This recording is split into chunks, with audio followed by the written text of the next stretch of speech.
Hey there folks, thanks for tuning in for another review video. Today we are doing something pretty quick like usual. I am pretty late to the game. I have the brand new, sort of brand new, Rey Skywalker scavenger hilt sold at Doc Ondar's at Disneyland and Disney World. I was at Disneyland over the last 4 weeks. I went twice. I kind of went one time for 2 days for Disney, California Adventure, took a couple weeks and then went back again. The first time I was there, they did not have this in either the trading outpost or inside the park.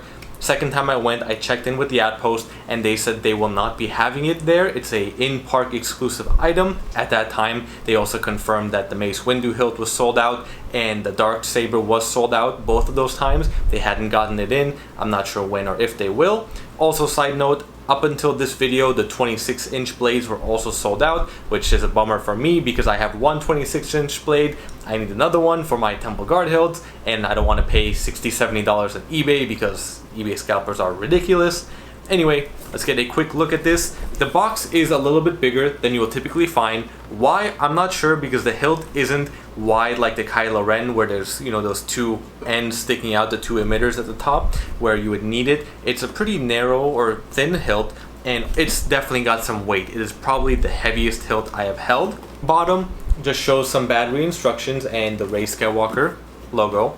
As always, you press this button and this pops up, and hold that up, there is the hilt.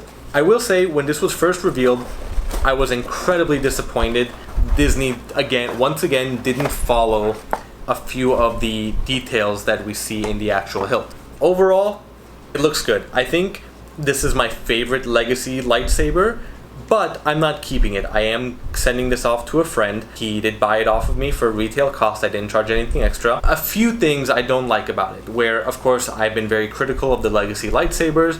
I'm not going to expect them to be Korbanth, Vader's Vault, NeoPixel hilts, anything like that. I feel like there's so much Disney does that even within their standards of child safety and patents and rights and all that, they are not following the ideas and creations that we had from, let's say, Master Replicas or even Hasbro, like the Force FX, the original line. The new ones are kind of, you know, wonky here and there. I will say, this isn't as clunky or as thick as other hilts. It does have a pretty good grip in my hand. In the movie, it does seem pretty big because Daisy Ridley, she's a smaller person, the woman has smaller hands, but me with, you know, decent size, bigger hands, I do wrap around. It has some weight to it. This is a hefty hilt. This hilt is almost 3 pounds. It's 2.85 pounds. Wow, that is heavy. My biggest issue when this hilt first came out, one, the ignition. They put the ignition as a little switch right here. I wish they didn't do it in the middle of the cloth wraps here. They could have easily, I don't know, done it up here or down here, maybe do like a little button, but for them to interrupt the flow of the cloth here, I think that was a horrible mistake. The cloth itself is beautiful. I love this part of it. I think they did a phenomenal job with that, but why are they putting the ignition switch here? It's bad enough that they're not following the actual ignition where she flips, you know, the switch right here, but then to put it in the middle of the cloth? Why? I will also say I'm kind of glad this isn't loose because you don't want this to unravel over time. Everything is glued on pretty tightly and nothing is gonna fall off. Another issue I had with the hilt was the coloring. In pictures, it didn't look that great. It looks too artificial. And of course it's a hilt, it's artificial, but you know what I'm saying. In the movie, it's almost all dark gray, almost black.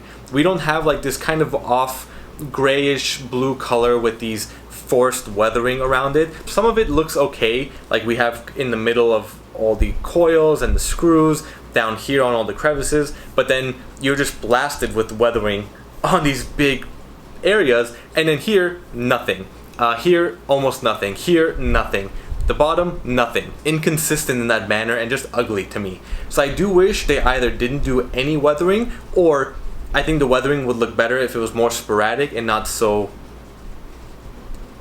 stenciled or cookie cutter, which again, it's all processed and machined and manufactured, so it's going to be like that, but I just don't think they met their full potential with that.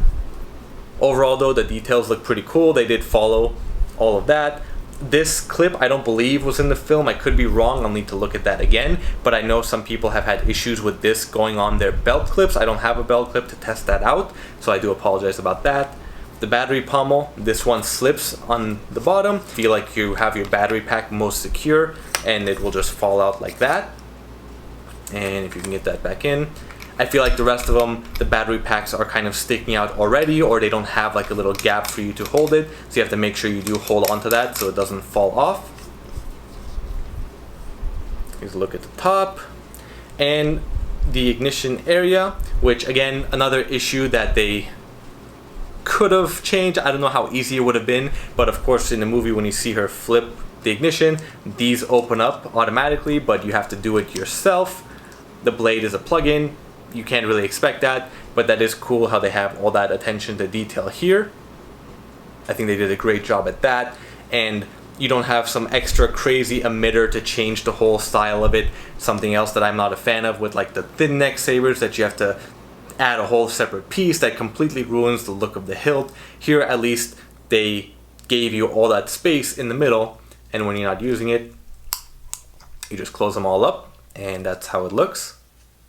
So let me go ahead and get a blade in here, and I'll do it now during the day, and then I'll wait till later on when it is darker, and I'll test out the light and sounds then too. So let me get the blade for this. As usual, you just go ahead and pop that in and make sure you got it in the right way, and you'll hear that little click. There we go. Let me try that again. There we go.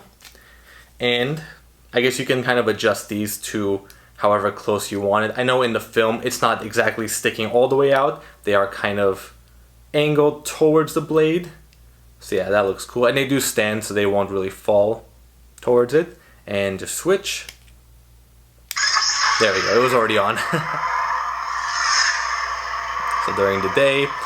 And the color is the same as the Jedi Temple Guard. Of course, they do both have that goldish yellow kyber, but it is exactly the same, so you won't have to worry about there being any differences. And even then, it comes out to be more of like a lime yellow color. And when you turn it off and on again. And I love that sound font, that's really cool. I will say this is one of the louder Legacy lightsabers. I feel like the others are more muffled and kind of quiet. This one, even though it's muffled, you hear it more, but it's very staticky still. The sound isn't that clear, which has been another issue of the Legacy lightsabers, where the sound quality just isn't there. They're not doing that great of a job. And granted, there are holes for the speaker in the bottom, but still, it's just not that smooth or clear of a sound. Let's see if we can get some swooshes and clash. There we go.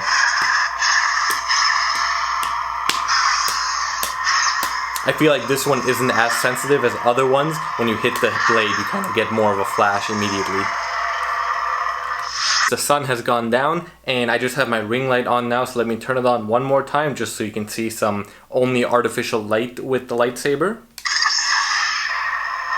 So you definitely see that glow that comes off of it, but looking in the camera, it kind of looks white. I'm not sure how it'll look on the actual screen. I guess closer up, it kind of looks yellow.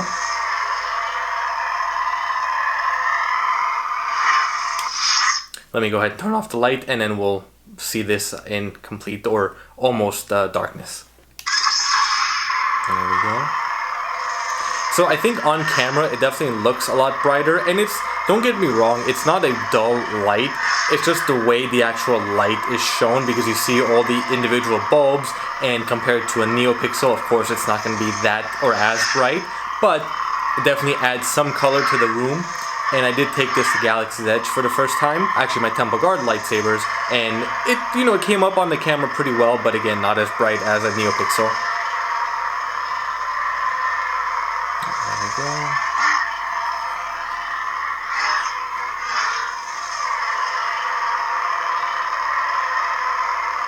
And it actually looks pretty cool. If I can get a shot of the inside here, that looks pretty cool with the light. Another downside with not having this little switch ring is none of the lights in here, or there are no lights that come up. We saw the different color Kybers or whatever that was in here, so that is a little bit of a shame. But I do like the lighting that you see on the ignition area.